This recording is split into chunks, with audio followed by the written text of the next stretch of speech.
এ বিষয়ে বিস্তারিত জানাতে ঘটনাস্থল থেকে সরাসরি যুক্ত হচ্ছেন সহকর্মী মেহেরাব সুমন। সুমন, জানাবেন এই ঘটনায় পুলিশ কি বলছে এবং সেখানকার সবশেষ পরিস্থিতি বাকি। সিফাত, বিটিভি ভবনের সামনে আজ রাত আনুমানিক 9:30টার দিকে আমার পেছনে যে বাসটি আছে ভিক্টর ক্লাসিক বাস, এই বাসটিতে আগুন ধরিয়ে দেয় দুর্বৃত্তরা। আমরা যেটি জানতে পারি যে 10টা নাগাদ চালক জানতে পারে এবং পরবর্তীতে ফায়ার সার্ভিসকে খবর দিলে ফায়ার সার্ভিস 10:30 নাগাদ আসে এবং আগুন পুরোপুরি নেভাতে সক্ষম হয়।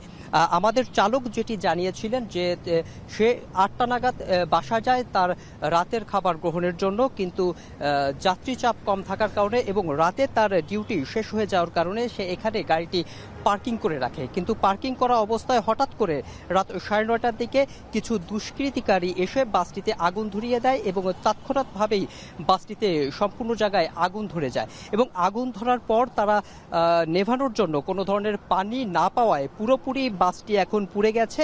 সিট এবং চালক যেখানে বসে এবং ইঞ্জিনও অনেক মারাত্মকভাবে ক্ষতি হয়েছে বলে বাসটির যে কোষাধ্যক্ষ ভিক্টর ক্লাসিক এই যে পরিবহন তাদের যে কোষাধ্যক্ষ সেটি আমাদের জানিয়েছে। এর আগে আমি যদি আপনাদের একটি বলি যে ঢাকা শহর এখন রাত হলেই একটি আতঙ্কের নগরীতে পরিণত হয়। আমরা শুনতে পেয়েছি যে কিছুক্ষণ আগেও পল্লবীতে 3টি ককটেল বিস্ফোরণ ঘটেছে। এলোমেলোভাবে রাজধানীতে প্রায় এখন প্রতিটা রাতেই কিছু না কিছু একটা ঘটনা ঘটছে। ককটেল এবং বাসে আগুন এখন নিত্যদিনের ঘটনা হয়ে দাঁড়িয়েছে। এর জন্য নগরী এখন আতঙ্কের নগরীতে পরিণত হয়েছে এবং চলাচলরত যাত্রী এবং বাস মালিক সহ সবাই এখন আতঙ্কিত। তারা বাস যে নামাচ্ছে তারা ভয়ের মধ্যেই নামাতে হচ্ছে, কারণ কখন কোন বাসের যে আগুন ধরিয়ে দিচ্ছে সেটি বলা যাচ্ছে না।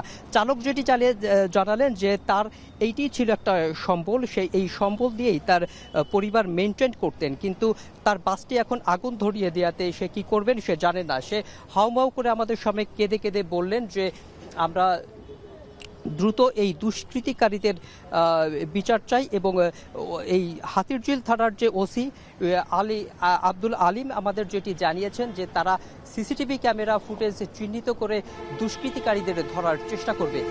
রামপুরা থেকে এই ছিল আমার কাছে সবশেষ তথ্য।